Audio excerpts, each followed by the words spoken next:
My daughter-in-law looked me straight in the eyes and said, "We heard you bought a penthouse, so we will move in and make peace." She said it like it was a decision already made, like my home belonged to her, like I should be grateful for the privilege of being used again. My son stood behind her, silent eyes, shifting anywhere but toward mine. As if he already knew the script she had prepared, they smiled as though nothing had ever happened, pretending the months of disrespect were nothing more than dust swept under a rug they expected me to carry for them. But as they stepped inside my penthouse, their smiles cracked and vanished entirely. They froze not because of the view, not because of the size, not because of the luxury, but because of something far more unsettling, something that told them immediately that everything they thought they controlled, every lie they believed, every advantage they counted on was gone.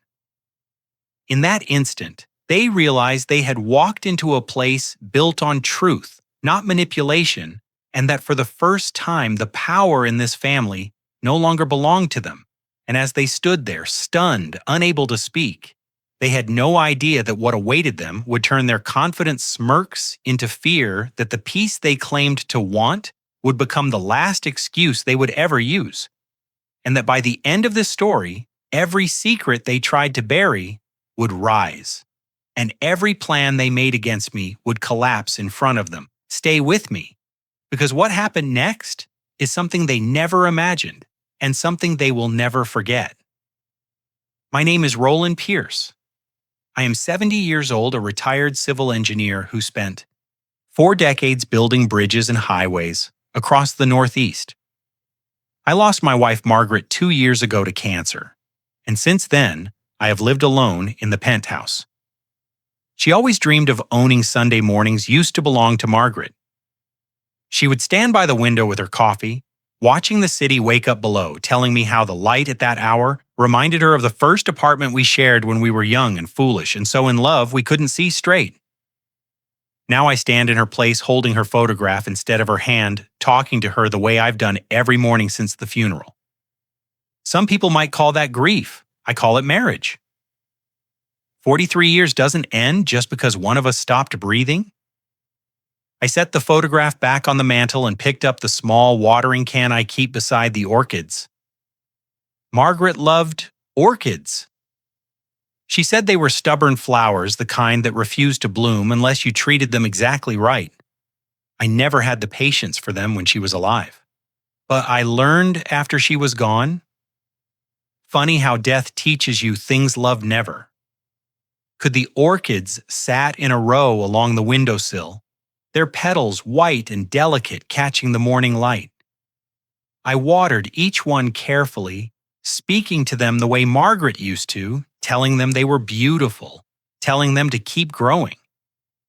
It was a small ritual, maybe a foolish one. But it kept her close. The doorbell rang just as I finished. I wasn't expecting anyone. My Sundays were quiet, by design protected hours I spent with Margaret's memory, and nothing else. I set down the watering can and walked to the door, my knees protesting the way they always did in the morning. When I opened it, I found my son Daniel standing in the hallway with his wife Vanessa beside him. I hadn't seen them in over 8 months. No calls, no visits, not even a card on my birthday. And now here they were, dressed like they were attending a business meeting, smiling like nothing had ever been wrong, Dad, Vanessa said, stepping forward before Daniel could speak. She kissed my cheek, her perfume sharp and expensive. We heard about the penthouse. We thought it was time to reconnect as a family. I looked at Daniel. He stood slightly behind her, his shoulders hunched, his eyes fixed somewhere around my collarbone. He wouldn't meet my gaze. That told me everything I needed to know about whose idea this visit really was. Come in, I said, because what else could I say? They were already moving past me. Before I finished the sentence, Vanessa walked through the penthouse like she was conducting an inspection. She touched the back of the leather sofa, ran her fingers along the granite countertop, opened the closet near the entrance, and peered inside. She commented on the size of the living room, the view from the windows, the wasted space that seemed excessive for one person living alone. Every word sounded like concern. Every gesture looked like calculation. "This is beautiful, Dad," she said, but her eyes were counting square footage. Daniel lingered near the door, hands in his pocket, saying nothing. I remembered when he was a boy. How he used to run to me when I came home from work. How he would sit on my lap and ask me to explain how bridges stayed up. That boy was gone now, replaced by this silent stranger who couldn't even look his own father in the eye. Margaret would have loved this place. Vanessa continued, pausing in front of the orchids. Such a shame she never got to see it. I felt my jaw tighten. Margaret didn't just love this place. This place was her dream. The penthouse I bought 3 months after she died, using the savings we'd built together over a lifetime, fulfilling the promise I made when she was too weak to leave her hospital bed. She had asked me to buy it anyway, to live in it for both of us. And I had Vanessa turn to face me. And for a moment, her mask slipped just enough for me to see something hungry underneath. Then she smiled, warm and bright and completely false. "So, Dad," she said, tilting her head like a cat studying a bird. "Which room?" "Will be ours." The question hung in the air like smoke from a fire I hadn't seen coming. Which room will be ours? Not a request. Not even a real question. It was a statement dressed in politeness, and we both knew it. I didn't answer right away. Instead, I walked to the window where Margaret used to stand with her morning coffee, where she would have stood if she had lived long enough to see this view. The city stretched out below glass and steel and thousands of lives moving through streets. She would never walk again. I kept my back to Vanessa while I gathered my thoughts, while I reminded myself that anger was a luxury I couldn't afford. Not yet, not until I understood exactly what I was dealing with. "Margaret dreamed of this view for 30 years, I said quietly. "Did you know that Vanessa made a sound that might have been interest or might have been impatience?" I continued anyway. When we were first married, we lived in a tiny apartment on the Lower East Side, 4th floor, no elevator, barely enough room to turn around, but there was a building across the street, one of those old pre-war towers with a penthouse at the top. Margaret used to look up at it every morning and tell me that someday we would live in a place like that somewhere, with light somewhere, with a view that made you feel like you were floating above the world. I turned to face them. Daniel had moved to the couch, sitting on the edge like he was ready to flee at any moment. Vanessa stood near the bookshelf. Her arms crossed, her expression carefully neutral. We never got that apartment. I continued life. Happened. Kids happened. Daniel happened. We bought a house in the suburbs because that's what you did back then. Margaret never complained. She said the dream could wait. I paused, feeling the old grief rise in my chest. Then she got sick. Stage 4. The doctors gave her 6 months, and she lasted almost 8 because she was stubborn that way. During those last weeks when she could barely sit up in her hospital bed, she made me promise to buy the penthouse anyway. She said she wanted me to live in her dream even if she couldn't. The room was silent. Even Vanessa had stopped her restless movement. Though I couldn't tell if she was moved or simply calculating her next approach. "I bought this place 3 months after she died," I said. "I promised her, and I kept my promise. That's what marriage means to me." Vanessa's expression shifted, something hard, flickering behind her eyes. "That's a lovely story, Dad, really. But let's be practical here." She gestured around the room with one manicured hand. "This is a lot of space for one person, a lot of empty rooms, a lot of memories that can't keep you company when you fall down in the middle of the night." Daniel flinched at that. I noticed even if Vanessa didn't. The dead don't need penthouses. She continued, her voice soft, but her words sharp as glass. "The living do." I watched my son, waiting for him to say something, anything. Some defense of his mother's memory, some acknowledgement that this place meant more than square footage and real estate value. He stared at his hands and said nothing. My gaze drifted to the bookshelf behind Vanessa, to the photographs I had arranged there months ago. Margaret and me on our wedding day, Daniel as a baby, all chubby cheeks and toothless grin, family vacations, holidays, ordinary moments that had become precious only in retrospect. And then I noticed one I had almost forgotten tucked behind the others, half hidden in shadow. Margaret standing beside another woman, the resemblance was striking, almost unsettling, the same cheekbones, the same gentle eyes, the same way of tilting her head when she smiled. I had seen this photo before years ago, but Margaret had never explained it. She rarely talked about her family. There had been some kind of falling out. Something painful she didn't want to revisit. I had respected her privacy and never pushed. Now looking at the photograph, I felt a strange pull, like a memory trying to surface through deep water. Dad, are you listening? Vanessa's you. Voice snapped me back. She had moved closer. Her perfume. Overwhelming in the small space between us. I said, you're too old to live alone in a place like this. What if something happens? What if you fall? What if you have a medical emergency and no one is here to help? She reached out and touched my arm. Her grip firm beneath the pretense of tenderness. We're worried about you, Daniel and I have been talking. And we think it would be best for everyone if we moved in just to keep an eye on things, just to make sure you're safe there. It was the real agenda wrapped in concern. Like poison wrapped in sugar. I had seen this tactic before in business negotiations and contract disputes. In all the ways people tried to take what wasn't theirs while pretending they were doing you a favor. Vanessa wasn't worried about my safety. She was worried about her access. I opened my mouth to respond, but she had already turned away. Walking toward the mantel where Margaret's portrait hung, it was my favorite photograph of her. Taken on our 40th anniversary. Her hair silver and her smile radiant. Vanessa studied it for a long moment, then reached out and traced her finger along the frame. She's gone, Dad, she said softly, almost gently. It's time to think about the living. She turned to look at me. And something in her expression made my blood run cold. Starting with your granddaughter. Those words stayed with me through 2 sleepless nights, turning over and over in my mind like a stone I couldn't stop touching.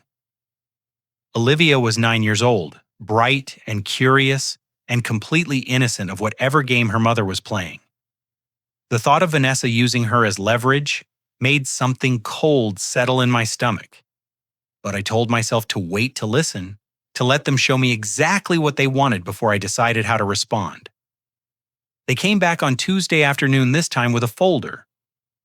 Vanessa spread the papers across my dining room table, like a general laying out battle plans, floor plans of the Penthouse printed from some real estate website, with rooms labeled in her neat handwriting master bedroom for Roland guest suite, for Daniel and Vanessa. The small study converted to Olivia's room, the second bathroom designated as shared family space. She had even noted where furniture would need to be rearranged, where her things would go, which closets she would need emptied. We've thought this through very carefully, she said, tapping the papers with one polished nail. This arrangement makes sense for everyone. You get family around to help with daily tasks. We get to spend more time with you. Olivia gets to know her grandfather. It's a win-win situation. I stared at the floor, plans at my home, divided and labeled and assigned without anyone asking my permission. The presumption of it took my breath away. She wasn't proposing anything. She was informing me of decisions already made, Daniel. I said, turning to my son. He sat at the far end of the table, looking everywhere except at me. What do you think? About this.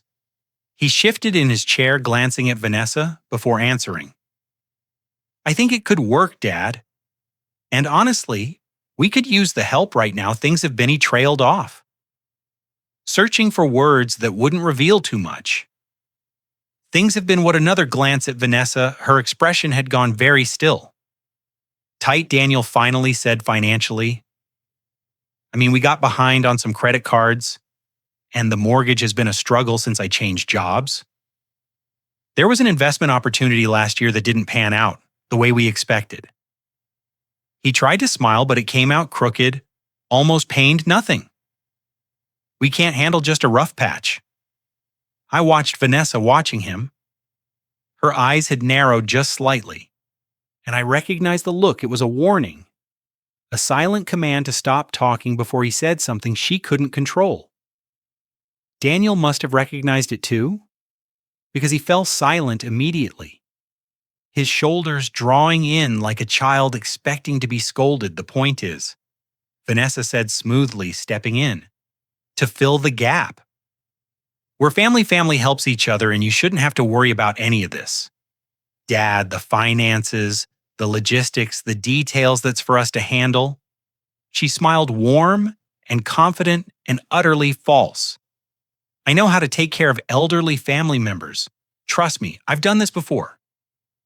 The phrase landed strangely in the air between us. I've done this before. She said it like a qualification, like a reference on a resume. But something about her tone, about the casual certainty in her voice, made the words feel heavier than she intended done. What before exactly moved in with aging relatives, helped them with their finances, or something else entirely. I filed the question away for later right now. I needed to buy time. This is a lot to consider, I said carefully. I appreciate you thinking of me, but I'm going to need a few days to process everything. This is my home. The decision about who lives here isn't something I can make in an afternoon. Vanessa's smile didn't waver, but something flickered behind her eyes. Annoyance, maybe? Or simply the recalculation of someone who had expected an easier victory. Of course, Dad. Take all the time you need. She gathered the papers, sliding them back into the folder with practiced efficiency. We just want what's best for you, for the whole family. They left a few minutes later, Daniel mumbling a goodbye while Vanessa collected her purse and coat. I walked them to the door, playing the role of the grateful father, the confused old man who needed time to think. But as they stepped into the hallway, I heard Vanessa whisper something to Daniel. Her voice was low, meant only for him. But the acoustics of the corridor carried the words back to me with perfect clarity. He'll come around. They always do. They always do not, he will. They plural. How many other elderly family members had she handled? How many other confused old men had she guided toward decisions that served her interests?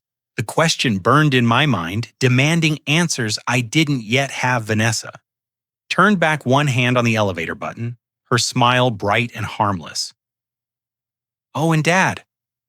I almost forgot to mention. She paused, letting the moment stretch. Olivia already picked her room. She's been talking about living with Grandpa for weeks, drawing pictures of it, making plans. Her head tilted, her expression soft with manufactured warmth. You wouldn't want to disappoint her, would you? You wouldn't want to disappoint her, would you? The question echoed through the empty penthouse long after they had gone.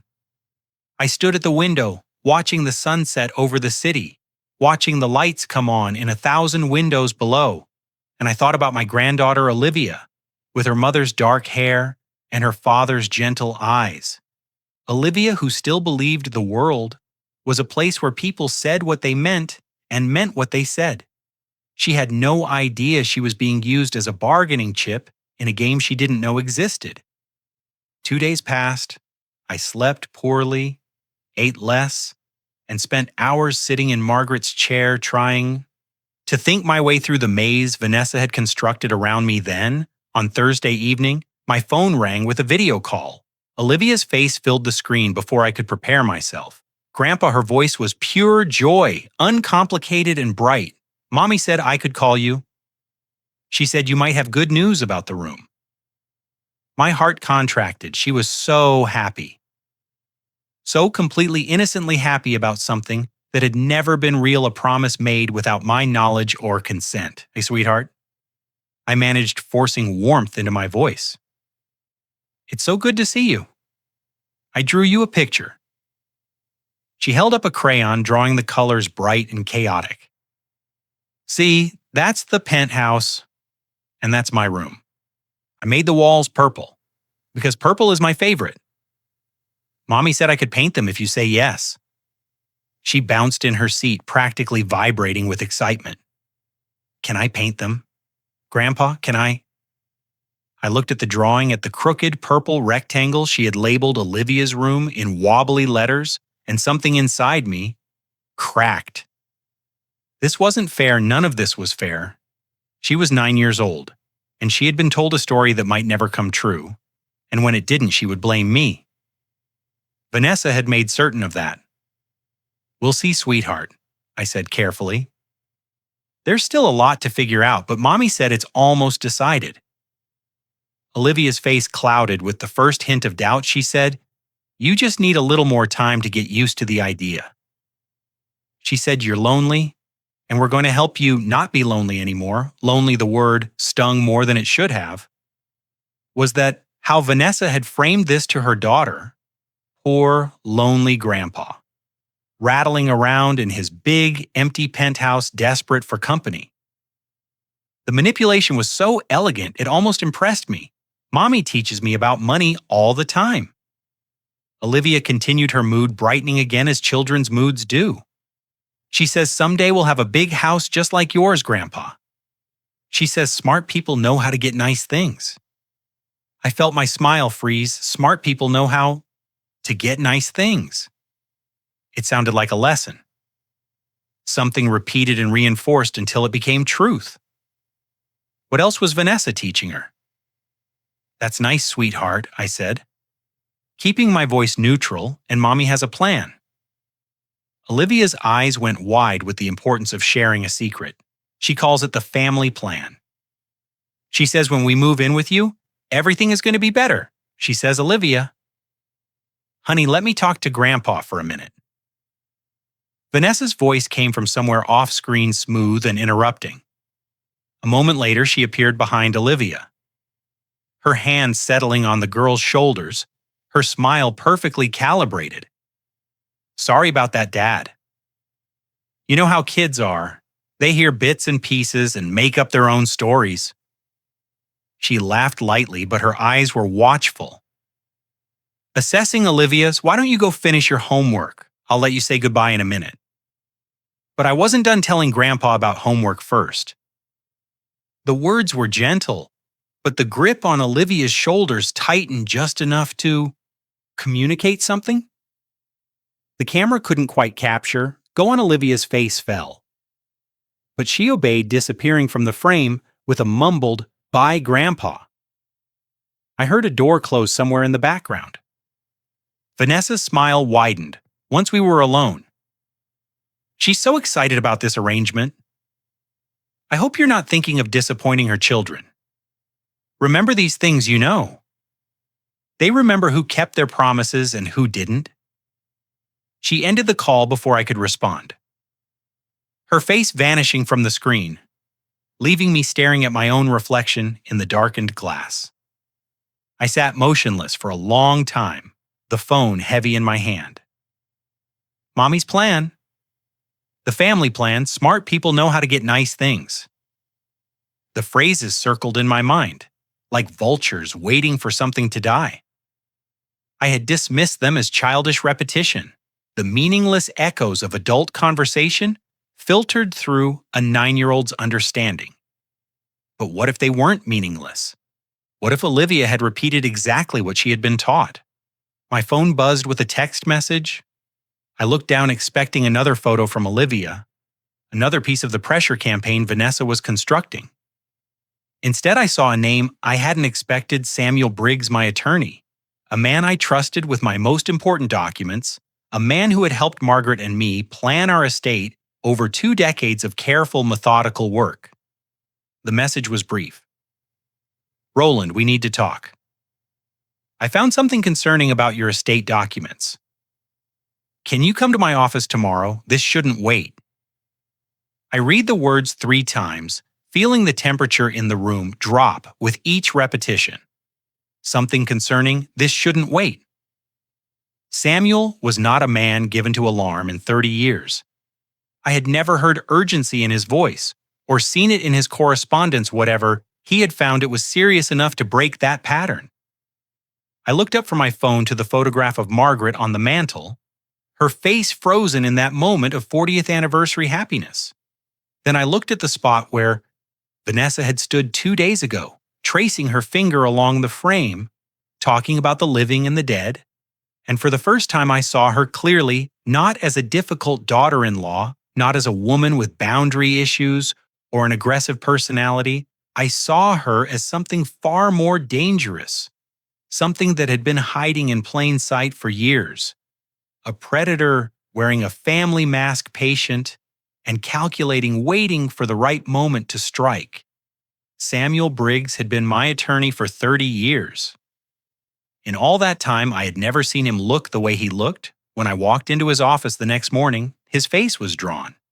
His usual calm replaced by something that resembled controlled alarm.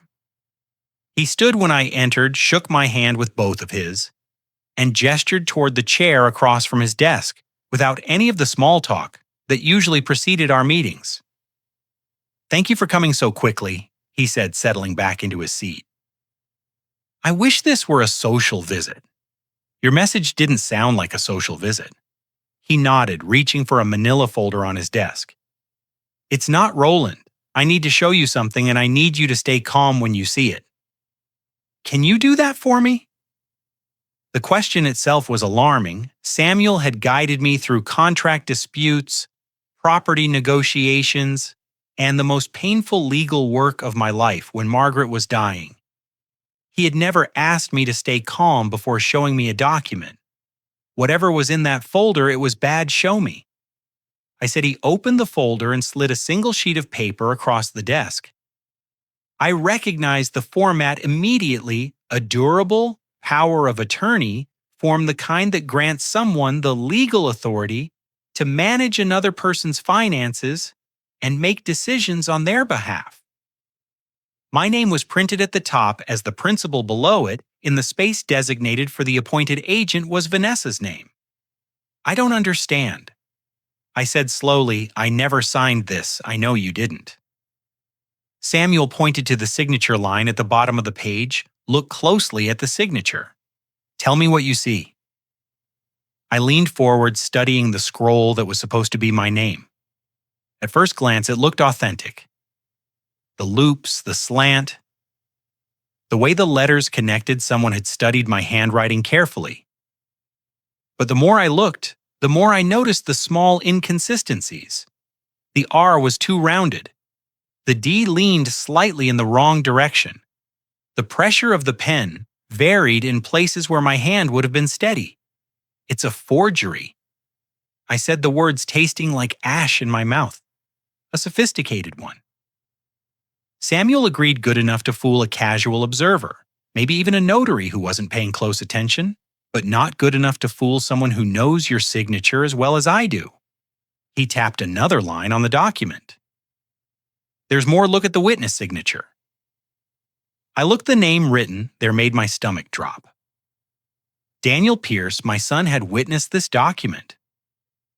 My son had watched someone forge my signature on a legal form that would have given his wife complete control over my life, and he had signed his name beside it. When was this filed?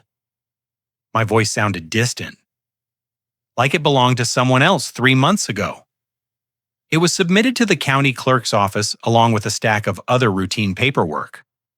No one flagged it, no one questioned it. If I hadn't been doing a routine audit of your estate documents, I might never have found it. Samuel leaned back in his chair, his expression grim. "Roland, do you understand what this means? If you had become incapacitated, or if someone had petitioned the court to declare you incompetent, Vanessa would have had full legal authority over your finances, your bank accounts, your investments, this penthouse, everything. The room seemed to tilt slightly. I gripped the arms of my chair, forcing myself to breathe. This wasn't opportunism. Samuel continued. This was premeditation. Someone planned this carefully, executed it methodically, and waited for the right moment to use it. If you hadn't invited me to review your documents last month, we might never have caught it. I thought about Vanessa's visit. Her talk of moving in to take care of me, her suggestions that I was too old to live alone. I thought about the phrase she had used so casually. I know how to handle elderly family members. Trust me, I've done this before. Samuel, I said carefully when Vanessa was at my penthouse. She said something strange.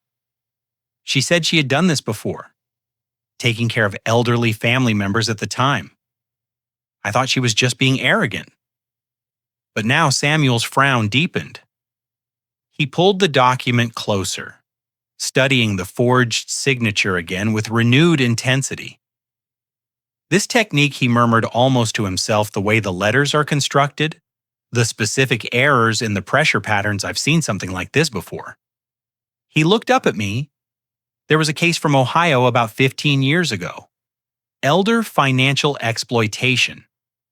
The perpetrator used almost identical methods to forge power of attorney documents.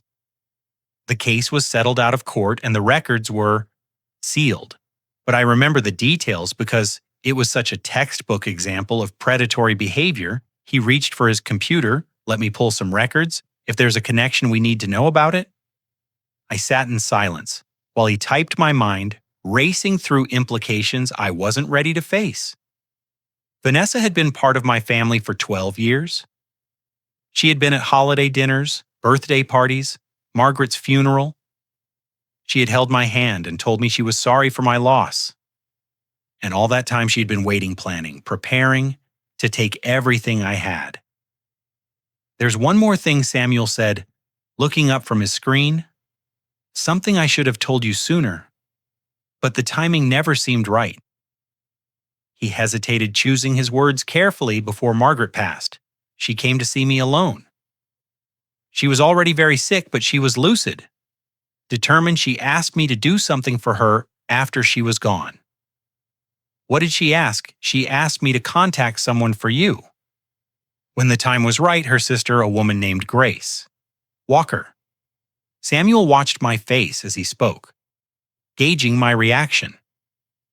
Margaret said Grace would know what to do if Vanessa ever showed her true colors. Those were her exact words. If Vanessa ever showed her true colors, the room went very quiet. I could hear my own heartbeat steady, but too fast pumping blood through a body that suddenly felt, familiar. Margaret had a sister. I whispered she never told me in 43 years of marriage she never once mentioned a sister. Samuel nodded gravely. She had her reasons. Reasons she shared with me in confidence reasons. I'm not at liberty to discuss, but Grace is real, Roland. She's been waiting for this call for 2 years. He closed the folder and met my eyes. Give me a few days to arrange a meeting. What Grace knows about Vanessa, about Margaret's fears, about everything that's been hidden from you. You need to hear it yourself. The week that followed was the longest of my life. I moved through the days. Like a man walking underwater, every motion slow and heavy, every thought. Circling back to the same impossible questions, Margaret had a sister. Margaret had kept secrets. Margaret had seen something in Vanessa that I had missed for 12 years, and she had made plans. I knew nothing about the woman I thought I knew completely. The woman I had loved for 43 years had hidden an entire person from me. I didn't know whether to feel betrayed or protected. Samuel called on the 7th day. She's ready to meet you, he said, tomorrow afternoon. There's a cafe on Madison, quiet place, back corner booth. She'll be waiting at 2 Mars 0. I arrived 15 minutes early. The cafe was small and dimly lit, the kind of place where people came to have conversations they didn't want overheard. I chose the booth Samuel had described, ordered coffee I didn't intend to drink, and waited. The door opened at exactly 2:0. And a woman walked in who made my heart stop. She had Margaret's eyes, not similar eyes. Not eyes that reminded me of my wife. The exact same eyes, the same shape and color and depth, looking out from a face that was familiar and foreign. All at once, she was younger than Margaret would have been, maybe 65. With silver hair pulled back in a simple knot, and the kind of posture that spoke of quiet strength. She scanned the room, found me, and walked over with a calm that seemed practiced, like someone who had prepared for this moment many times in her mind. Roland. She said it wasn't a question, I'm Grace. She slid into the booth across from me, and for a long moment neither of us spoke. I studied her face, searching for my wife in the curve of her cheekbones, the set of her jaw, the way she folded her hands on the table. The resemblance was painful, beautiful, and painful. You look like her? I finally said we were sisters. Grace's voice was steady, but I caught the slight tremor beneath 3 years apart. People used to think we were twins when we were young. She paused, letting the silence stretch. I know you have questions. I'll answer everything I can. Why didn't she tell me about you? Grace sighed, something old and heavy passing across her face. Because we weren't speaking hadn't been for 20 years. Our parents died within a year of each other, and there was a dispute about the estate, money, property, the usual poison that tears families apart. She shook her head slowly. We said things we couldn't take back, made accusations we couldn't forgive. By the time we realized how stupid it all was, too much time had passed. Pride is a terrible thing. Roland, it makes cowards of us all. I thought about the photograph I had found on my bookshelf. Margaret standing beside a woman who looked just like her, a photograph she had kept, but never explained a silence she had maintained for our entire marriage. But she reached out to you, I said, before she died 6 months before the end? Grace's eyes grew distant, remembering she called me out of nowhere. I almost didn't answer. I saw her name on the screen, and my first instinct was to let it go to voicemail to protect myself from whatever old wound she wanted to reopen. She smiled, sad and small. Thank God I didn't. She told me she was dying. She apologized for everything, for the silence, for the wasted years. And then she asked me for something I couldn't refuse. What did she ask? Grace met my eyes directly. She asked me to watch over you after she was gone, especially to watch Vanessa. She said she didn't trust her, that something about her had always felt wrong, but she couldn't prove anything. She was too sick to investigate herself, too tired to fight. So she asked me to be her eyes when she couldn't see anymore. The words settled over me like a weight Margaret had known, even dying, even fading. She had seen what I had been blind to for years. I've been watching ever since Grace continued quietly from a distance.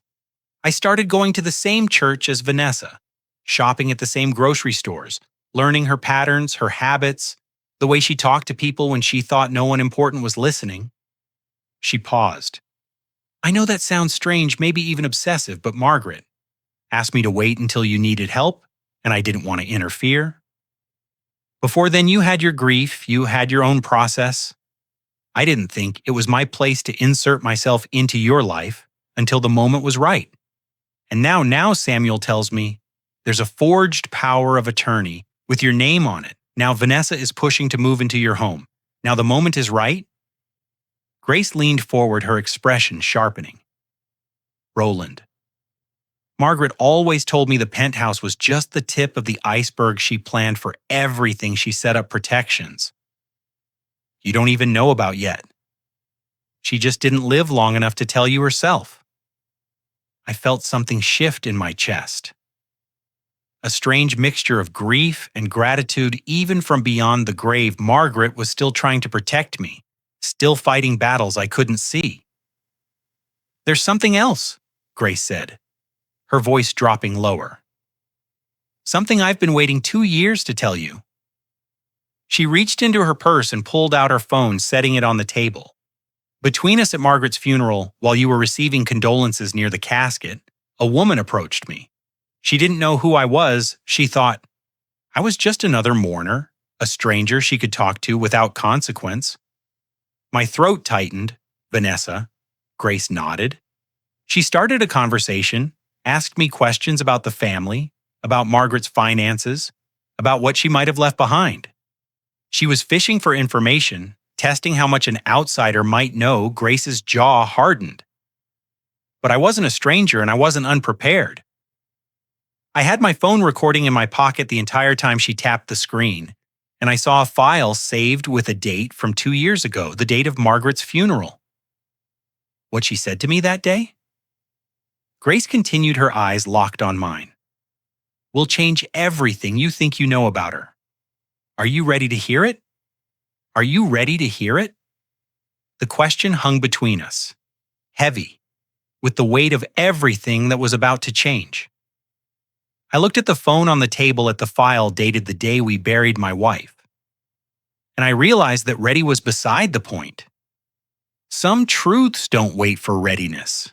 They simply arrive, and you either face them or you don't play it, I said. Grace tapped the screen for a moment. There was only ambient noise, the muffled sounds of a gathering, voices overlapping in the distance, the kind of background hum that accompanies any funeral reception. Then Vanessa's voice emerged, clear and unmistakable, and the cafe around me seemed to fade away. "Such a beautiful service," Vanessa was saying, her tone warm and sympathetic. "Were you close to Margaret?" Grace's voice responded carefully. "Neutral. We knew each other years ago, lost touch. I just wanted to pay my respects. That's so kind." "Family means everything at times like this." A pause, then Vanessa's voice dropped slightly, becoming more confidential. "I'm her daughter-in-law, married to her son Daniel. We've been trying to support Roland through all this. But honestly, it's been difficult. The man is so stubborn. Margaret left him everything. You know, the savings, the investments. And now this penthouse he bought after she died, a fortune, really, and he just sits on it." I felt my hands begin to tremble. The coffee cup in front of me rattled slightly against the saucer. "That old man is sitting on a fortune he doesn't deserve." Vanessa continued, her voice hardening, with something that sounded almost like contempt.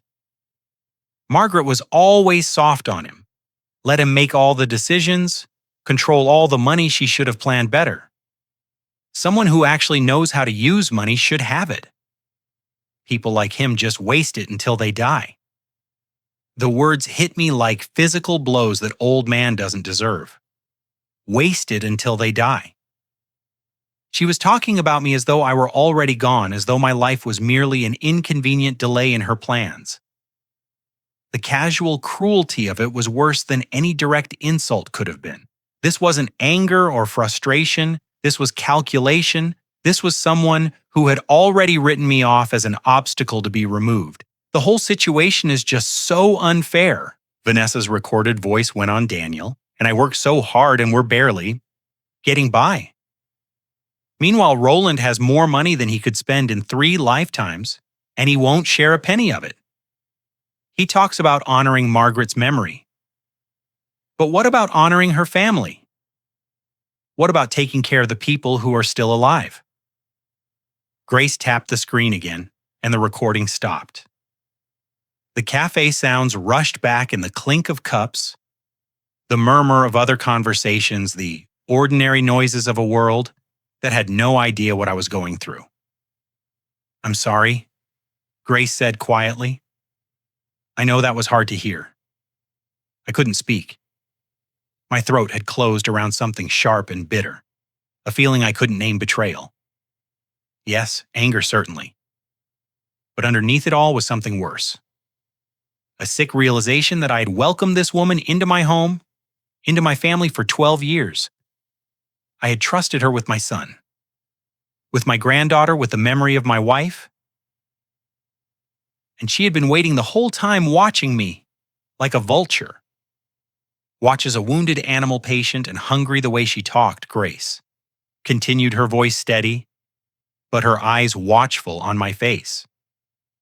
The calculated question she asked about assets and inheritance, it didn't sound like someone venting frustration. It sounded rehearsed, practiced. Like she had done this exact routine before with other people at other funerals. She paused, letting the implication settle. That's when I knew I needed to dig deeper. Margaret asked me to watch Vanessa, but watching wasn't going to be enough. So I hired a private investigator. I looked up what I hired someone to look into her background, her history before she married Daniel, where she came from, who she was, whether there were any patterns. Grace reached into her purse and withdrew a manila folder thick with documents. She set it on the table between us, her hand resting on the cover as though she were reluctant to let go. It took months. Vanessa has been very careful about covering her tracks. She changed her name when she got married, moved states, built a completely new identity, but my investigator is thorough. He found things she thought were buried forever. The folder sat there like a bomb waiting to detonate. I stared at it, knowing that whatever was inside would change everything, that there would be no going back once I opened it. What did he find? Grace slid the folder toward me, her expression grave court records from Ohio. 15 years ago, a civil case that was settled out of court and sealed, but the original filings are still accessible if you know where to look. She met my eyes, and I saw something in her gaze that might have been pity or might have been warning. Roland, Vanessa has done this before.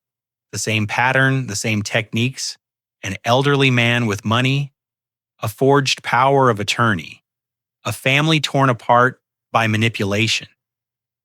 She paused, and when she spoke again, her voice was barely above a whisper. And last time someone died. Grace's words followed me home like a shadow I couldn't outrun. I sat in my car outside the Penthouse for nearly an hour, the Manila.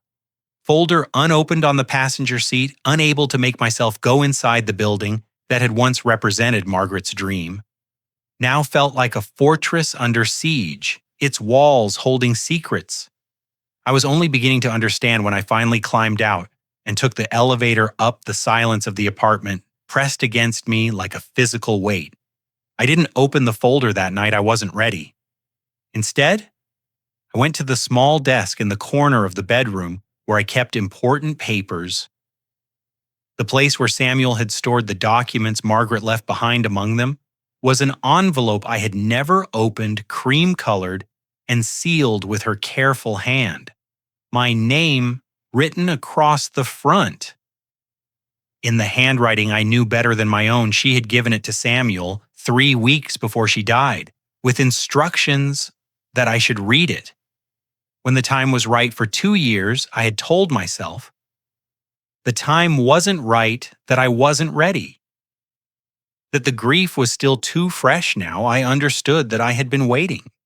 For this moment, without knowing it, I carried the envelope to Margaret's chair by the window, the place where she used to sit in the evenings, watching the city lights come on one by one.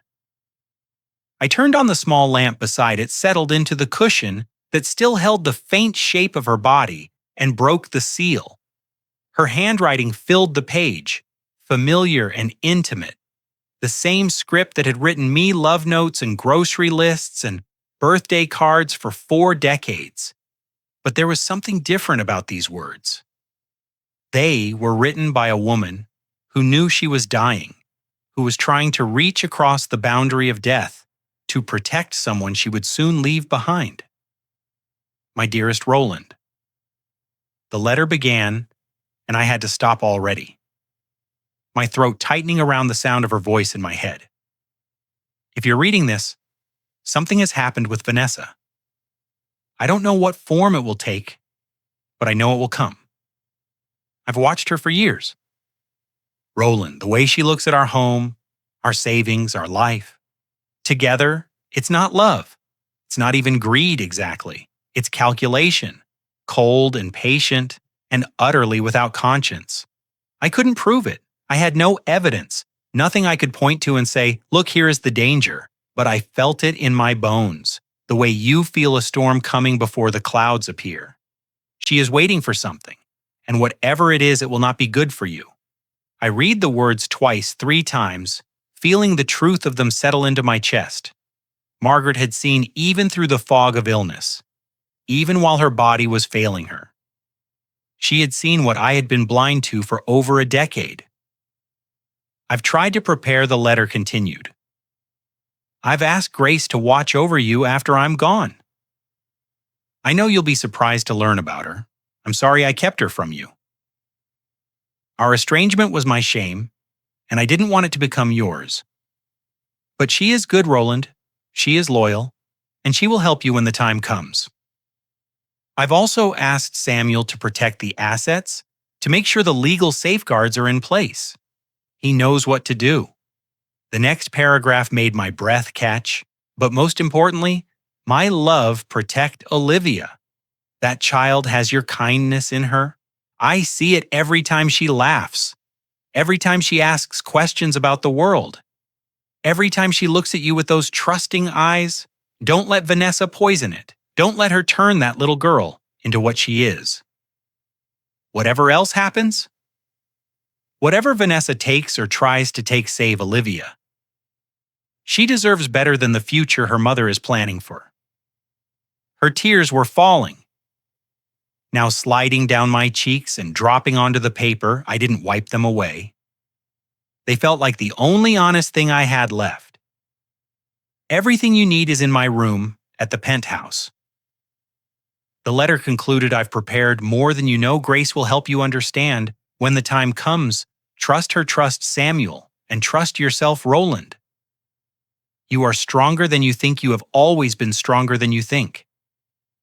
The last line was written slightly apart from the rest, as though she had added it later, perhaps in a different moment of clarity. I love you. I have always loved you. And I will be watching over you even when you can't see me. I pressed the letter to my chest and sat in her chair until the sky outside turned from black to gray. At some point I must have slept, because I woke to morning light and the stiffness of a body that had been still too long. The letter was still in my hands, Margaret's words still echoing in my mind. I looked up at her photograph on the mantel, at the face I had loved for more than half my life, and I spoke to her the way I had every morning since she died. I'll honor your wishes, my love, every single one. But this time, the words were not just ritual. They were promise, they were oath. They were the foundation of everything I was about to do. I picked up my phone and called Grace. She answered on the second ring, as though she had been waiting. Tell me everything about Ohio. I said, I need to know exactly who I'm dealing with. Grace came to the Penthouse the next morning. She carried a briefcase I hadn't seen before, leather and worn at the corners, the kind that held documents meant to be kept rather than discarded. We sat at my dining room table, the same table where Vanessa had spread her floor plans just days ago, and Grace opened the briefcase with the careful precision of someone about to perform surgery. My investigator spent 4 months on this, she said, laying out papers in neat rows. Vanessa has been very thorough about erasing her past, but no one erases everything. There are always traces if you know where to look. The first document was a marriage certificate from Ohio, dated 2/007. The bride's name was listed as Vanessa Hartwell. The groom was Charles Hartwell, age 68. I did the math quickly. Vanessa would have been 23 at the time, 35 years younger than her husband. Charles Hartwell was a retired manufacturing executive told. Grace explained widowed. No children, worth approximately $4 million. He met Vanessa at a community event for seniors. She was volunteering, if you can believe it, helping with meals, organizing activities. Everyone thought she was so caring, so devoted to the elderly. I looked at the photograph clipped to the marriage certificate. Vanessa's face was younger but unmistakable. The same sharp features, the same calculated smile. Charles Hartwell stood beside her, a frail-looking man with kind eyes, and the slightly bewildered expression of someone who couldn't believe his luck. Within 18 months of the marriage, Vanessa had complete control of his finances. Grace continued power of attorney joint accounts. Her name added to all his properties. Charles's neighbors said he seemed confused in those final months. Forgetful, not quite himself. Some of them suspected she was giving him something, but no one could prove it. My stomach turned what happened to him. Grace's expression darkened. He died in his sleep 3 years after the wedding. The death certificate said heart failure, which is convenient because it's almost impossible to dispute, but his family didn't believe it. His sister and his nephew filed a civil lawsuit against Vanessa. Within weeks of the funeral, she slid another document toward me, a legal filing thick with accusations, elder financial exploitation, undue influence, fraud, forgery. The language was dense and technical, but the meaning was clear. Charles Hartwell's family believed Vanessa had systematically stolen his fortune and possibly hastened his death. The evidence was substantial. Grace said forged signatures on financial documents, just like the ones Samuel found with your name on them, bank accounts drained in the months before his death. New will that left everything to Vanessa. Written when Charles was already showing signs of cognitive decline. His family's lawyers were confident they would win, but they didn't win. They never got the chance. Vanessa settled out of court 6 months into the litigation. She paid Charles's family approximately $200. 0.0 a fraction of what she had taken in exchange. The case was sealed, and everyone signed non-disclosure agreements. Grace's voice was flat factual, but I could hear the anger underneath. She walked away with most of his money and a clean record, no criminal charges, no public accountability, just a sealed file that was supposed to stay buried forever. I stared at the documents spread across my table. The paper trail of a life I had never known existed. The woman who had sat in my home, who had kissed my cheek and called me dad, who had given birth to my granddaughter, was not who she claimed to be. She was something else entirely, something that hunted after the settlement. She disappeared. Grace continued, changed her name back to her mother's maiden name, moved to New York, built a completely new identity with no connection to Ohio or Charles Hartwell. She paused, pulling out one final document. 18 months later, she showed up at a charity gala in Manhattan, one of those events designed to connect young professionals with established families, networking opportunities. They called it a chance to meet people with resources and influence. I knew what was coming before she said it. That's where she met Daniel. Your son attended that gala, representing your engineering firm. He was young, successful, from a family with money, exactly her type. Grace met my eyes. She wasn't looking for love. Roland, she was looking for her next target. The room seemed to contract around me. I thought about Daniel at 28, earnest and trusting, proud of the family business, and eager to make connections. I thought about Vanessa, approaching him at that gala, charming and beautiful, and so very interested in his life, his family, his future. He never stood a chance, none of us did. Margaret found out somehow, I said slowly, the pieces finally falling into place. That's why she reached out to you. That's why she made all those preparations. She knew. Grace nodded. She never told me exactly how she discovered it. Maybe she hired her own investigator. Maybe she stumbled onto something by accident. But yes, she knew. And she spent her final months trying to protect you from something she couldn't stop directly. I sat in silence, letting the truth wash over me. My wife had died carrying this burden, knowing that a predator lived inside our family, unable to expose her without tearing apart our son's life. She had done what she could, put safeguards in place. Reached out to a sister she hadn't spoken to in 20 years. All of it from a hospital bed while cancer consumed her body. When I finally spoke, my voice was steady but cold, colder than I had ever heard it.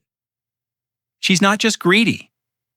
She's a professional, and my son married her. Without knowing any of this. The days that followed were filled with planning. Grace and I met twice more. Going over the documents, discussing strategy, preparing for what would come next. Samuel joined us for the second meeting, his legal mind turning the evidence into a framework we could use, but through all of it, one thought kept circling in my mind like a vulture that wouldn't land Olivia. Whatever we did to Vanessa, whatever justice we pursued, my granddaughter would be caught in the middle. She was 9 years old and her world was about to collapse. My phone rang on the fourth evening, and Olivia's face appeared on the screen before I could prepare myself. She was bouncing with excitement, her dark hair flying around her face. Words tumbling out faster than I could follow. I forced a smile, my chest tightening.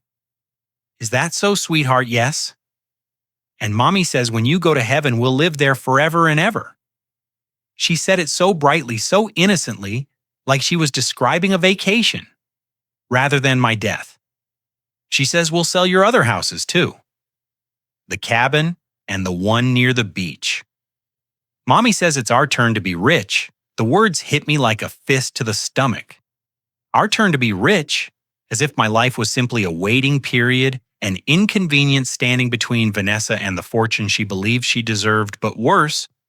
Then the betrayal was the realization of what Vanessa was doing to my granddaughter. She was teaching Olivia to see my death as a financial opportunity. She was grooming her own daughter to think of loss as profit of family as currency. By the time I was gone, Olivia would have been shaped into something unrecognizable. The kindness I saw in her twisted into the same cold calculation that lived behind her mother's eyes. That sounds like a big plan. I managed to say, keeping my voice steady, does Mommy talk about this a lot all the time? She has a special notebook where she writes everything down. She calls it the family plan. Olivia leaned closer to the screen, lowering her voice to a conspiratorial whisper. I'm not supposed to tell anyone, but you're my grandpa. So it's okay, right, sweetheart? You can always tell me anything. Vanessa's voice cut in from somewhere off screen. Olivia, who are you talking to? The call ended abruptly. The screen going dark, leaving me staring at my own reflection. I sat, motionless for a long time, the phone heavy in my hand. The family plan, a special notebook Vanessa had been preparing for this moment for years, and she had been foolish enough to document it, or arrogant enough to believe no one would ever find out. The call from Daniel came hours later, well past midnight. I was still awake sitting in Margaret's chair, unable to sleep. His voice was thick and slurred when I answered the unmistakable fog of too much whiskey, clouding his words. Dad? Dad, are you there? I'm here, Daniel. I need to talk to you. I need to tell you something. There was a long pause filled with the sound of his ragged breathing. I'm scared, Dad. I'm so scared. I sat forward suddenly, alert. Scared of whatever. The word came out in a whisper, as if even saying it aloud was dangerous. She's been pressuring me for months about the money, about the penthouse, about you. She won't stop, and the debt, Dad. It's worse than I told you, much worse. She took out loans in my name credit cards I didn't know about. We owe more than I can ever pay back. My heart ached for him. This man who had once been my little boy, now trapped in a cage of his own making. Daniel listened to me. That's not all. His voice dropped even lower, barely audible through the phone. The papers she made me sign, the power of attorney. The other documents. I knew something was wrong, Dad. I knew it wasn't right. So I kept copies, everything she made me sign. I made copies and hid them. I didn't know what else to do. I didn't know how to stop her. The confession hung between us, fragile and unexpected. Daniel had known somewhere inside my weak, compliant son, a conscience had survived. He had seen the wrongness of what his wife was doing, and he had preserved evidence even if he lacked the courage to act on it. Where are the copies now? I asked carefully, safe hidden where she can't find them. I was waiting, Dad, waiting for the right moment. But I don't know if there is a right moment anymore. I don't know if I can get out of this. I close my eyes, feeling the weight of everything I had learned pressing down on me. Vanessa was a predator, a professional who had done this before, but Daniel was not beyond saving. Neither was Olivia. If I played this carefully, if I moved at exactly the right moment, I might be able to rescue them both. Daniel listened to me carefully. My voice was quiet but firm, steady, with a certainty I hadn't felt in weeks. Your wife isn't who you think she is. I have proof evidence of things she did before she ever met you, and now you have a choice to make. I paused, letting the words sink in her or your family. There is no middle ground anymore, her or your family. I had given Daniel 48 hours to make his choice. 2 days to decide whether he would stand with the woman who had been manipulating him for 12 years, or with the father and daughter who still believed in redemption.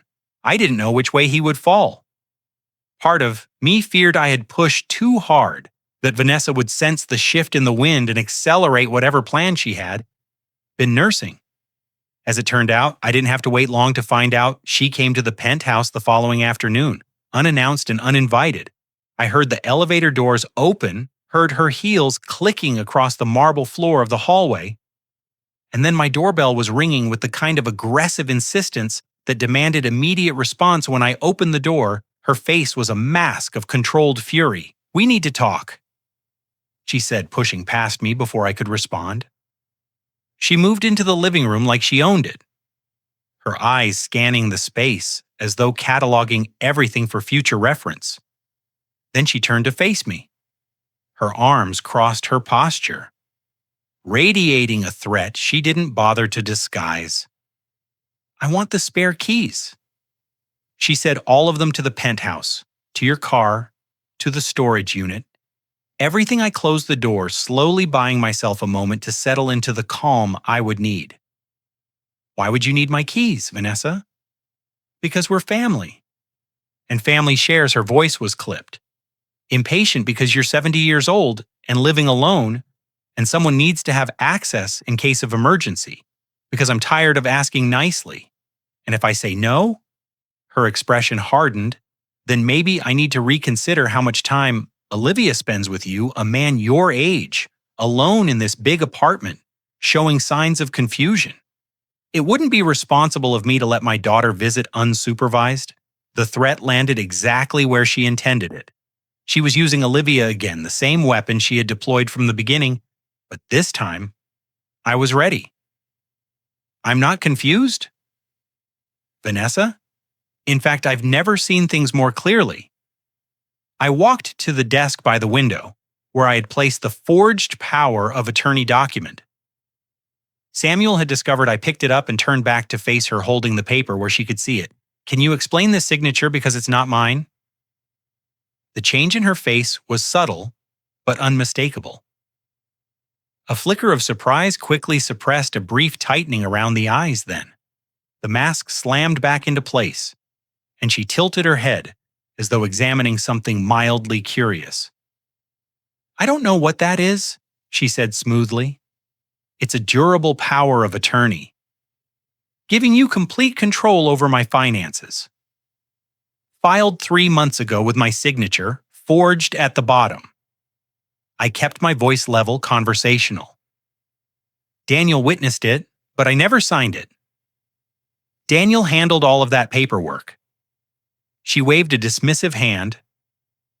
"He must have made a mistake. You know how careless he can be. A mistake that just happens to give you access to my bank accounts, my investments. This penthouse, that's quite a convenient mistake." Her composure cracked slightly. "You're confused, Dad. This is exactly what I was worried about: memory issues, paranoia, seeing conspiracies where there aren't any." She softened her voice, attempting concern. "Maybe we need to have you evaluated, talk to a doctor about what's happening with your cognitive function." I almost admired the pivot caught with evidence of fraud she had shifted, seamlessly to questioning my sanity. It was the same playbook she had used with Charles Hartwell, the same gradual undermining of an elderly man's credibility until no one would believe anything he said, but I had read the case files. I knew how this game was played. My memory is fine, I said quietly, and I have witnesses who will testify to that. Something changed in her eyes. Then, the pretense of concern evaporated, replaced by something cold and calculating, and far more honest than anything I had seen from her before she straightened her mask, falling away completely, and when she spoke again, her voice was different, harder, more real. You think you can win this? She took a step toward me, her chin raised in defiance. You think you're the first stubborn old man who thought he could outsmart me? They all think they're clever. Roland, they all think they see through me. And they all end up the same way. The admission hung in the air between us, naked and undeniable. She wasn't even pretending anymore. She was showing me exactly who she was, confident that I was too old, too isolated, too weak to do anything about it. She was wrong. I know about Ohio, Vanessa. My voice was steady, calm, utterly controlled. I know about Charles Hartwell. I know what you did to him. How you took his money? How he died 3 years after you married him. I know about the lawsuit his family filed and the settlement you paid to make it go away. I held her gaze without flinching, and I know exactly what you are. The color drained from Vanessa's face. For one satisfying moment, I watched the careful architecture of her confidence collapse, replaced by something raw and exposed. She opened her mouth to speak, closed it again. Her mind visibly racing through options and finding none that could undo what I just said, Charles Hartwell, Ohio. The words hung between us like a verdict already delivered. You don't know what you're talking about. She finally managed, but her voice had lost its edge. That was a misunderstanding, a family dispute that got out of hand. I was cleared of everything you settled out of court and paid $200, zero to make it disappear. That's not being cleared. That's buying silence before she could respond. The sound of the front door opening cut through the tension. We both turned as Daniel stepped into the penthouse. But something about him was different. He stood straighter than I had seen him stand in. Years his eyes were clear, focused, and in his hands he carried a folder that made Vanessa's expressions shift from surprise to alarm. Daniel, her voice snapped to command mode. What are you doing here? We talked about this? Let me handle your father. No. The word was quiet but firm. I'm done letting you handle things. He walked past her without a glance, coming to stand beside me. When he opened the folder, I saw what he had brought: original documents, the ones he had secretly copied and preserved, bearing his genuine signature. In places where the filed version showed alterations side by side. The forgery was obvious. The handwriting didn't match, the dates had been changed, the evidence of tampering was undeniable. I signed papers. Daniel said, his voice steady, despite the tremor in his hands. She told me they were routine financial planning. She called it protection for the family. But when I looked at them more closely, I realized what they actually said, what they would do. He turned to face me, and I saw tears forming in his eyes. I was too scared to confront her dad, too deep in debt, too dependent on her approval. But I wasn't stupid enough to destroy the evidence. I kept the originals. I hid them where she couldn't find them. Vanessa's composure shattered completely. You pathetic, spineless traitor. Her voice rose to a shriek. All pretense of civility abandoned after everything I've done for you. I made you, Daniel. I took a weak, directionless boy and turned him into someone who mattered. Everything you have is because of me. Your career, your connections, your daughter, all of it. Daniel didn't argue. He didn't defend himself or make excuses. He simply looked at her with something that might have been pity, or might have been the exhaustion of someone finally setting down a burden they had carried too long. No, he said quietly. Everything I have, I got by betraying my father by standing silent while you manipulated him by letting you use Olivia as a weapon. He shook his head slowly. I'm done, Vanessa. I'm done being afraid of you. Something broke in her.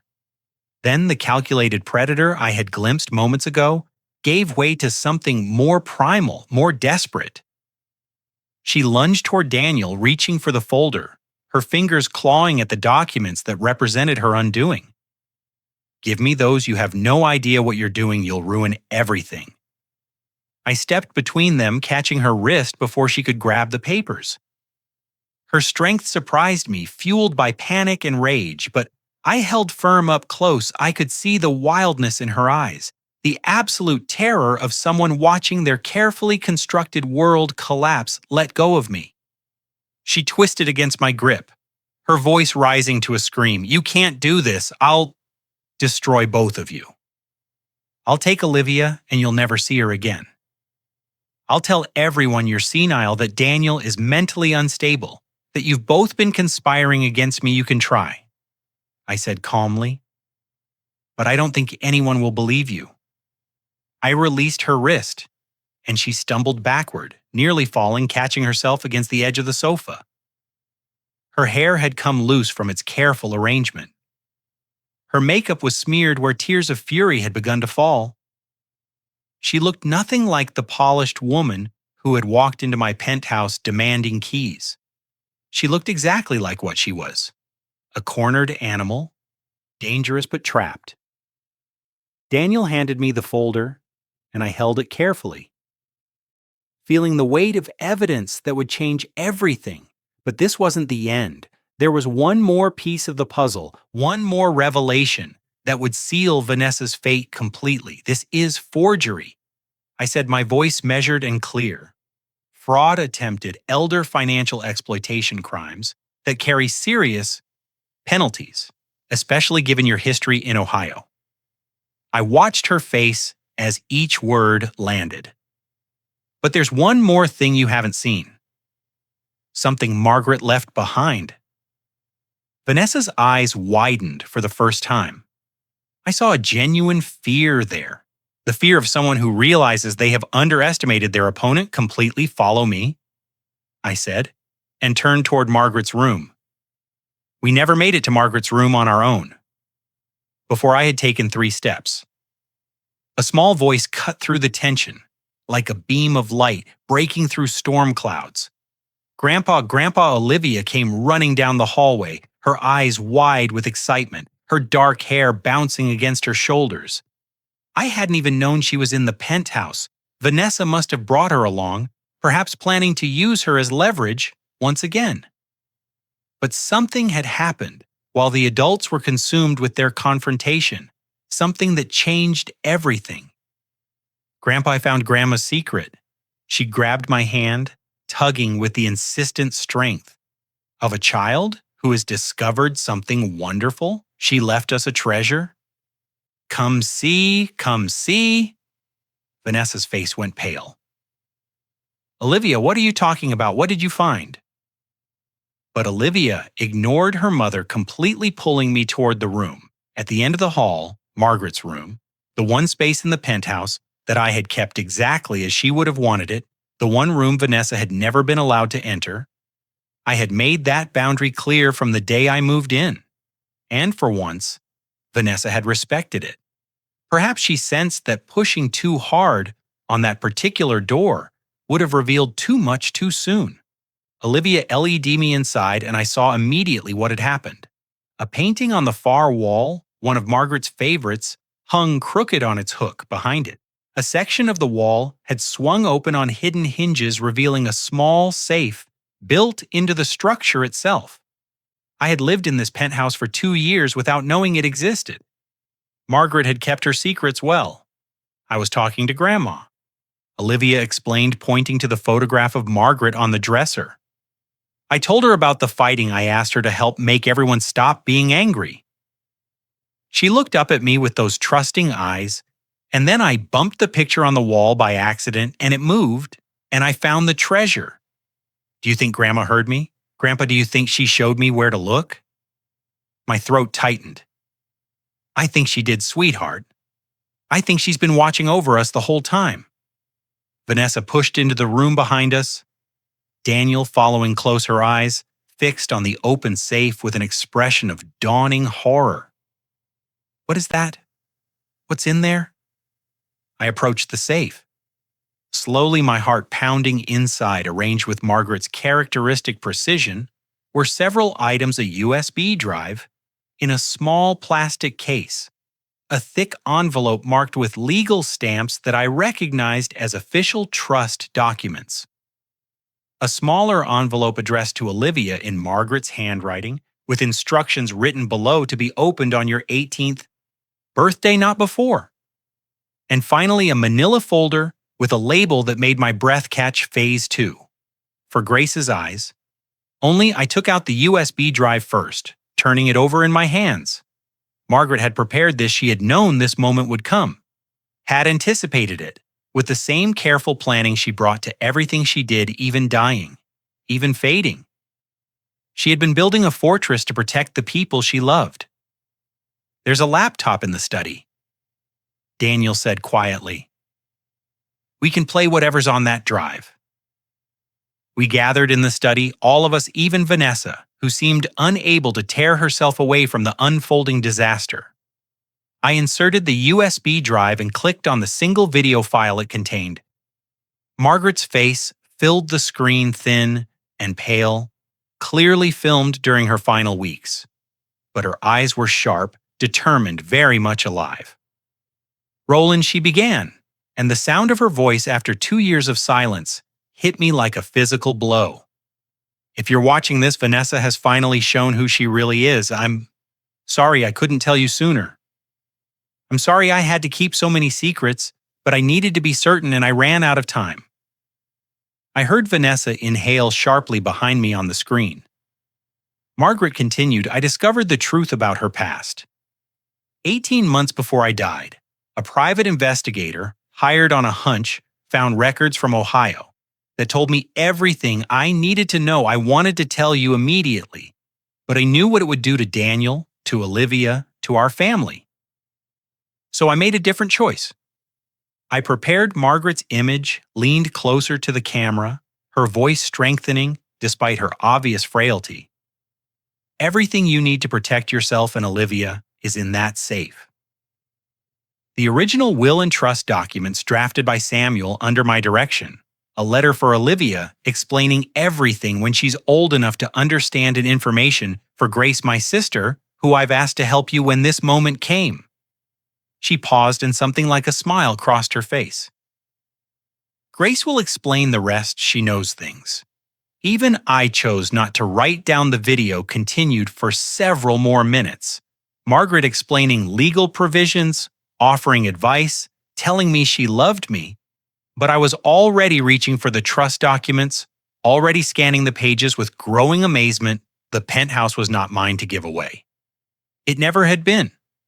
Margaret had placed it in an irrevocable trust the month before she died, with Olivia named as the sole beneficiary upon reaching age 18. Until then, Roland Pierce and Grace Walker would serve as co-trustees with full authority to manage the property and absolute power to determine who could and could not reside there. Vanessa had no claim. Daniel had no claim. Every scheme, every forged document, every manipulation had been aimed at an asset that was already beyond their reach. I looked up from the documents, finding Vanessa's face across the room. She had gone completely white. Her hands trembling at her sides, the full scope of her failure finally becoming clear. The penthouse belongs to Olivia, I said quietly. It's been in trust since before Margaret died. You never had a chance. Vanessa, she outsmarted you from beyond the grave. The days that followed moved with a strange dreamlike quality. Vanessa left the penthouse that night without another word, her face frozen in an expression I'd never seen before, something between shock and the dawning recognition of total defeat. Daniel stayed behind, sitting in my living room until well past midnight, sometimes talking, sometimes just staring at his hands. We didn't solve anything that night. Some wounds are too deep to heal with a single conversation. But we started the next morning. I called Samuel. He arrived within the hour, his briefcase packed with legal pads, and his mind already working through the implications of everything we had discovered. Grace came shortly after bringing the folder marked Phase 2 that Margaret had left in the safe. We spread everything across my dining room table, the same table where Vanessa had once laid out her floor plans, and we began to build the case that would end her. Samuel worked with methodical precision. First, the forged power of attorney with Daniel's testimony, confirming he had witnessed a different document than the one filed with the county, then Grace's recording from the funeral, Vanessa's own voice condemning her with casual cruelty. The Ohio court records came next, 15 years of buried history that proved this was not an isolated incident, but a pattern, a career built on exploiting elderly victims. Daniel provided the original documents he had secretly preserved, showing clearly how the filed versions had been altered. And finally, Margaret's video, her face thin, but her eyes fierce, explaining exactly what she had discovered and why she had prepared these defenses. "This is substantial," Samuel said. When we had finished organizing everything, the pattern of behavior across state lines elevates this significantly. Elder financial exploitation is a felony in New York, and the Ohio history shows premeditation and repeat offense. The district attorney's office will take this seriously. He submitted the package that afternoon. I expected weeks of waiting, the slow grind of bureaucracy that accompanies most legal matters. Instead, Samuel called me 2 days later with news that made my heart quicken. They've assigned a senior prosecutor. He said, given the interstate nature of the crimes and the documented pattern, the case has been flagged for priority review. They're moving fast. Roland, faster than I've seen in 30 years of practice. On the third day, Vanessa received an official summons. I wasn't there to see her face when it arrived, but Daniel told me about it later. She had gone pale. He said her hands had trembled as she read the document for the first time in their marriage. She had nothing to say. Daniel came to see me that evening. He stood in my doorway looking older than his 40 years. The weight of everything he had participated in, visible in the lines around his eyes, the slump of his shoulders. He didn't ask to come in. He just stood there gathering words that seemed to cost him everything to speak. "I'm sorry, Dad." His voice cracked on the last word. "I'm sorry for the papers I witnessed. I'm sorry for standing by while she manipulated you. I'm sorry for not being strong enough to stop her sooner. I'm sorry for every time I chose her over you, every time I stayed silent when I should have spoken up." He swallowed hard, his eyes bright with unshed tears. "I'm not asking you to forgive me. I know I don't deserve that. I just needed to say the words." I looked at my son, this man. I had raised this man. I had loved and been disappointed by an equal measure. The anger was still there, buried deep, alongside the grief of knowing how close I had come to losing everything. But beneath all of that, something else remained. Something that felt like the first green shoots pushing through scorched earth. "I don't forgive you yet," I said honestly. "Maybe I will, someday. Maybe I won't. But I see you trying, Daniel. I see you choosing differently. That's enough for now." He nodded, accepting the partial absolution without complaint. He knew as I did that trust once broken takes years to rebuild. We had made a beginning. The rest would require time. Neither of us could rush. Vanessa called that night. I almost called. Didn't answer, but something made me pick up, some need to hear how she would play her final cards. Her voice came through the phone, thick with tears, trembling with what sounded like genuine anguish. "Rowan, please, you have to understand. Daniel forced me into everything. He was the one who wanted your money. He pressured me to help him, threatened me when I refused. I was just trying to keep my family together. I was a victim too." I listened to the performance, recognizing every note, every carefully crafted sob. This was the same act she had used on Charles Hartwell's family, the same desperate pivot to victimhood that had worked well enough to buy her a settlement and a sealed record. She was good at it. She had practiced for years, but I had seen behind the curtain now, and the magic no longer worked. I've heard that performance before. I said calmly, Charles Hartwell's family heard it too. The difference is they didn't have a recording of you bragging about what you planned to do. They didn't have your husband ready to testify against you, and they didn't have a dead woman's video explaining exactly who you are. Silence on the other end. Not the silence of someone gathering arguments, but the silence of someone who has finally run out of moves. Goodbye, Vanessa. I hung up before she could respond and set the phone down with a steadiness that surprised me. It was over, not the legal process, which would grind on for months, but the battle itself she had lost. And she knew it. And nothing she could say or do would change the outcome now. Grace arrived the next morning, the Phase 2 folder tucked under her arm. She had read through its contents the night before, following Margaret's instructions that only she should review it first.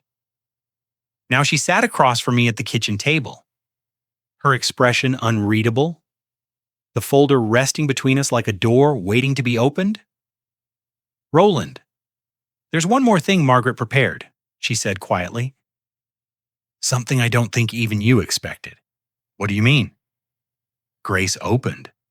The folder spreading its contents across the table, financial statements, investment portfolios, property deeds from 3 different states, numbers that made my eyes widen as I began to understand what I was seeing.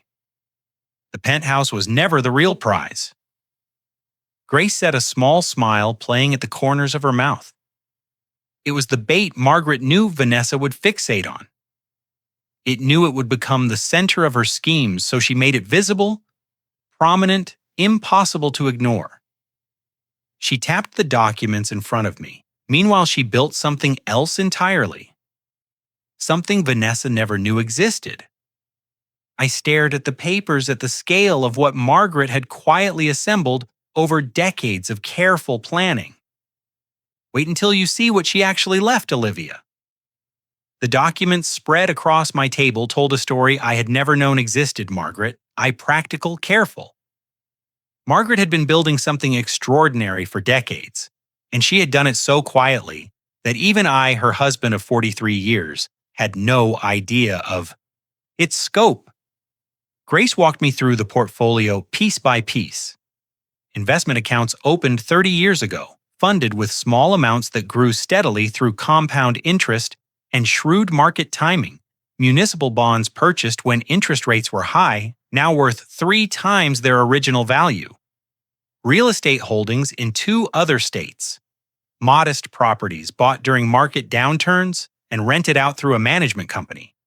I had never heard of stock positions in blue-chip companies' dividend reinvestment plans that had been accumulating shares for longer than Daniel had been alive. Margaret started this before you were married, Grace explained. Our parents left us each a small inheritance when they died. I spent mine. Margaret invested hers and never touched it again. She added to it whenever she could, a little here, a little there, always careful, always patient. I stared at the numbers, struggling to comprehend what I was seeing. The penthouse, the asset Vanessa had spent years scheming to acquire, was worth approximately $2 million, a substantial sum by any measure. But the hidden trust Grace was showing me, the invisible empire Margaret had built in silence, was worth over $8 million. She never told me. I said, my voice barely above a whisper. She never told anyone except Samuel and me. That was the point. Grace leaned forward, her eyes bright with something that looked like admiration. Margaret understood something most people never learn. Visible wealth attracts predators. The penthouse, the comfortable retirement, the lifestyle you two live together, all of that was real, but also served another purpose. It was the shiny object, the obvious target. Anyone who wanted to exploit you would focus on what they could see. The strategy became clear in my mind. elegant in its simplicity. Margaret had created a decoy without even realizing she would need one when Vanessa entered our lives when she began her slow, patient campaign. To position herself for inheritance, she had fixed her attention on the assets she could observe: the penthouse, the savings accounts, the investment she knew about from family conversations. She had built her entire scheme around capturing those visible prizes, never suspecting that the real fortune existed in a parallel world she couldn't access. The trust is structured with multiple layers of protection. Grace continued, Samuel and I are co-trustees, along with you. No single person can access the funds without agreement from the others. The beneficiary is Olivia, and only Olivia with distributions beginning when she turns 25. Until then, the money remains untouchable, except for approved educational and medical expenses. I thought about Vanessa, about her years of manipulation, her forged documents, her careful cultivation of my son's weakness. She had invested more than a decade of her life in this scheme, had married a man she didn't love, had raised a child as a strategic asset, all of it aimed at a penthouse worth $2 million while $8 million sat in accounts she would never see, protected by trusts she could never break, managed by people she had never known existed. She wasted everything I said, slowly, her time, her energy, her entire life's work, all of it for nothing. Grace nodded. Margaret wanted it that way. She told me once near the end that the best revenge against a thief is to let them steal an empty box, while the real treasure sits somewhere else entirely. Vanessa got exactly what Margaret planned for her to get: nothing. The following days brought a cascade of consequences. Samuel informed Vanessa's attorney of the trust's existence, providing documentation that made clear the futility of any legal challenge. The penthouse was irrevocably designated. For Olivia, the hidden portfolio was beyond any claim Vanessa could make. Even the forged power of attorney, had it succeeded, would have given her control over accounts that contained a fraction of the family's true wealth. Every path she might have taken led to the same destination, an empty room with no exit, wasn't present when Vanessa received the news. But Samuel described the conversation to me later. Her attorney had called her into his office, laid out the documents Grace had provided, and explained in precise legal terms that there was nothing left to fight for. The assets she had targeted didn't exist in any form she could access. The schemes she had built, the manipulations she had executed, the years she had invested, all of it had been aimed at a mirage. She had reportedly sat in silence for a long time, staring at papers that represented the complete collapse of everything she had worked for. Then, according to her attorney, she had asked a single question: what do I have left? The answer came in a series of formal notifications delivered over the next 48 hours. Daniel's divorce filing arrived, first citing irreconcilable differences and requesting full custody of Olivia pending investigation of her mother's fitness as a parent. The petition included references to the forged documents, the Ohio history, and the pattern of manipulation that had characterized their entire marriage. Vanessa would have 30 days to vacate the family residence, a house that had been purchased with money from my accounts, money she had assumed would eventually be hers. The district attorney's summons arrived the same day, a formal request for her appearance to discuss matters related to the Ohio case and the New York charges pending against her. The pattern of elder financial exploitation, documented across 2 states and spanning 15 years, had caught the attention of prosecutors who specialized in exactly this kind of predatory behavior. She would not be facing a civil settlement. This time, she would be facing criminal charges. I learned about these developments through Samuel, who received updates from colleagues involved in the case. He called me on the 5th day after the revelations, his voice carrying a satisfaction I rarely heard from him. Her attorney just contacted me. He said he wanted to know if there was any possibility of negotiation. any way to reduce the charges in exchange for cooperation. I told him what the district attorney told me. Samuel paused, and I could almost hear him smiling through the phone. Mrs. Pierce, your husband has filed for divorce. You have 30 days to vacate the family residence, and the district attorney would like to discuss the Ohio matter at your earliest convenience 1 month past, then 2. The legal machinery ground forward with its own relentless momentum, and I watched from a distance as the life Vanessa had built collapsed piece by piece. The charges came first forgery in the second degree, attempted grand larceny, elder financial exploitation. Each count carried its own weight, its own potential consequences, and together they painted a picture that no amount of tears or performances could erase. The Ohio case had been reopened as well. Prosecutors there coordinating with their New York counterparts to establish the pattern of predatory behavior that spanned 15 years. In 2 states, Vanessa's attorney negotiated where he could, but there was little room to maneuver. The evidence was overwhelming, the witnesses were credible. And this time, there would be no quiet settlement, no sealed records, no convenient disappearance into a new identity. She had lost everything. Her marriage dissolved in a divorce that Daniel pursued with unexpected determination, her reputation shattered by court filings that became public record, her freedom to scheme constrained by legal supervision that would follow her for years. The predator who had walked into my penthouse demanding keys now faced a future defined by consequences she had never imagined possible. I took no pleasure in her suffering, but I felt no guilt about it either. Some prices must be paid. Daniel moved into a small apartment across town, a modest place with secondhand furniture and bare walls that he was slowly learning to call home. He saw Olivia every weekend, supervised at first by a court-appointed monitor, then, gradually with more independence as he proved himself capable of putting his daughter's needs before his own. He had started therapy, confronting the patterns of weakness and avoidance that had made him vulnerable to Vanessa's manipulation. He had found a job, nothing glamorous, just honest work that paid enough to cover rent and left him tired in a way that felt earned rather than depleted. And he had stopped drinking 1 day at a time.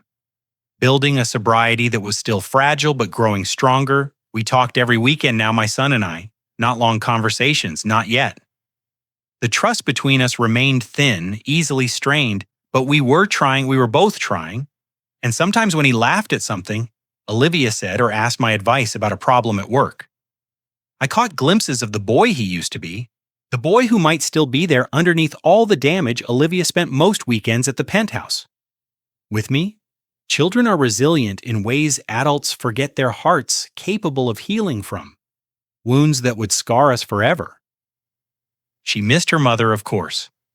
She didn't understand everything that had happened, and I didn't try to explain it all. There would be time for that later when she was older. When the letter Margaret had left for her 18th birthday could finally be opened for now, I simply loved her. I made her breakfast and helped with her homework and listened to her stories about school and friends and the small dramas of a 9-year-old's world. She asked about her grandmother constantly every night before bed. She wanted another story, another memory, another piece of the woman she had barely known. I told her about Margaret's orchids, her Sunday mornings by the window. The way she laughed at my terrible jokes. I told her about the early years, the struggling years, the years when we had nothing but each other. And somehow that was enough. I told her that her grandmother had loved her more than anything, had prepared for her future with a devotion that transcended death itself. And sometimes when I finished talking and Olivia's eyes grew heavy with sleep, I could almost feel Margaret in the room with us listening, smiling at peace. Grace had become a regular presence in our lives. She came for dinner twice a week, stayed for coffee. And conversation helped me understand the sister I had never known my wife had. We didn't try to replace what had been lost. The 20 years of silence, the family that might have been. Instead, We built something new from the broken pieces, a connection forged in crisis and strengthened by shared purpose. On a quiet evening in early spring, I found the second letter Margaret had left for me. It had been tucked inside the Phase 2 folder, overlooked in the chaos of revelations, waiting patiently for the moment when I would be ready to read it.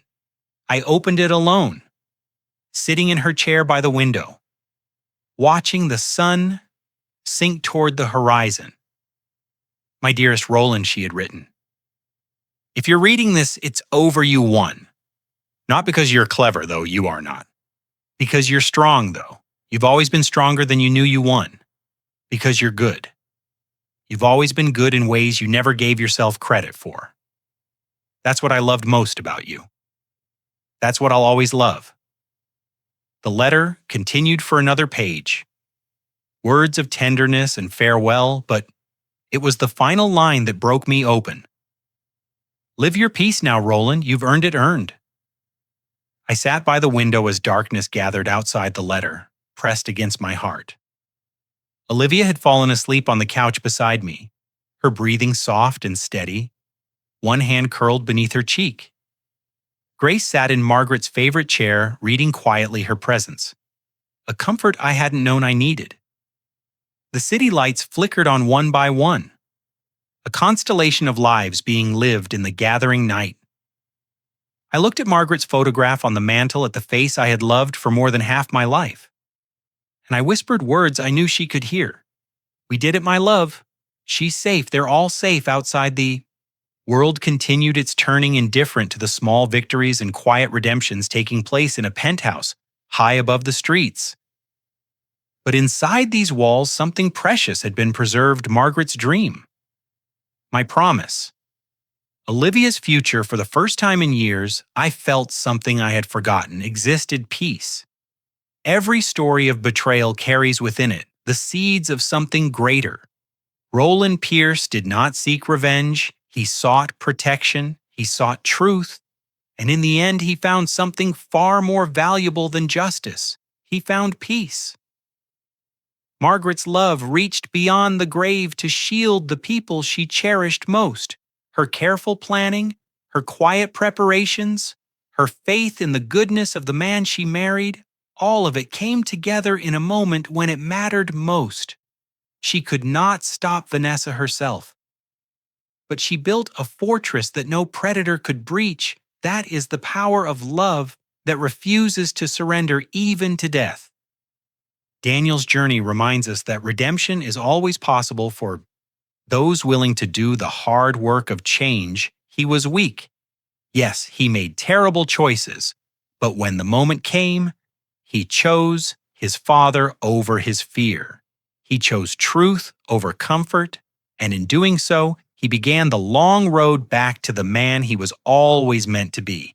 As for Olivia, she will grow up surrounded by people who love her genuinely, who will teach her that family is not about what you can take, but about what you choose to give. If this story moved you, I would love to hear your thoughts. What would you have done in Roland's place? Could you have forgiven Daniel? Share your answers in the comments below. And if you enjoyed this journey, please subscribe for more stories of justice, redemption, and the quiet strength that carries us through our darkest hours.